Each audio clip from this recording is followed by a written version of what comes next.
ഇത്രയ്ക്ക് ബ്യൂട്ടിഫുള്ളായ സ്ഥലം നമ്മളെ കാസർഗോഡ് ഉണ്ടെന്ന് പറഞ്ഞെങ്കിൽ നിങ്ങൾ ആരെങ്കിലും വിശ്വസിക്കും? ചില കാര്യങ്ങൾ അങ്ങനെയാണ് നമ്മൾ വിശ്വസിച്ചേ പറ്റും. യെസ് ഗൈസ്, ഞാനിപ്പോൾ വന്നിട്ട് കാഞ്ഞങ്ങാടുള്ള wild life natural resort and adventure പാർക്കിലൊക്കെ ഞാനിപ്പോൾ ഉള്ളത് മെയിൻ ഹൈലൈറ്റ് പോയിന്റ് ആയ ഗ്ലാസ് ബ്രിഡ്ജിലാണ്. പിന്നെ ഈ ഗ്ലാസ് ബ്രിഡ്ജിന് ഒരു പ്രത്യേകത കൂടിയുണ്ട്. കാസർഗോഡ് ജില്ലയിലെ ഫസ്റ്റ് ക്ലാസ് ബ്രിഡ്ജാണിത്. 30 ഏക്കറോളം വരുന്ന ഈ ഒരു സ്ഥലത്ത് നമുക്ക് വേണ്ടിയിട്ട് ഒരുപാട് അഡ്വഞ്ചേഴ്സ് കാര്യങ്ങളാണ് റെഡിയാക്കിയിട്ടുള്ളത്. I'm so happy. കാരണം ആദ്യമായിട്ടായിരുന്നു ഞാനൊരു ജിപ്പ് ലൈനിൽ കയറി, അതും ഇത്രയും ലോങ് ആയി. മൾട്ടി വാക്ക് എക്സ്പീരിയൻസ് ചെയ്തതിൽ ഞാൻ പെട്ടുപോയി എന്ന് പറയാം. മിഡിലേക്ക് എത്തുമ്പോൾ എൻ്റെ തല കറങ്ങിപ്പോയി. എന്ത് കിട്ടിയാലും പിടിച്ച് തൂങ്ങിപ്പോണം, അതാണ് എൻ്റെ അവസ്ഥ.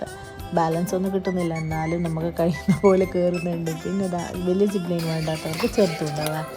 സാഹസികത ഇഷ്ടപ്പെടുന്ന ആൾക്കാരല്ലേ നമ്മളല്ലോ, അപ്പം നമുക്കെല്ലാം എന്തായാലും ഇഷ്ടപ്പെടും. അപ്പം നമ്മളെ ഫ്രണ്ട്സിനും ഇഷ്ടപ്പെടും, ഫാമിലിക്കും ഇഷ്ടപ്പെടും. എല്ലാവരും കൂട്ടിയിട്ട് ഒരു ദിവസം പോയിട്ട് നല്ല അടിപൊളിയാക്കിയിട്ട് വന്നോളൂ. കൂടുതൽ ഡീറ്റെയിൽസ് അറിയാൻ വേണ്ടിയിട്ട് ഞാൻ താഴെ ഒരു നമ്പർ കൊടുക്കുന്നുണ്ട്. ഇപ്പം തന്നെ വിളിച്ചിട്ട് അന്വേഷിച്ചോളൂ.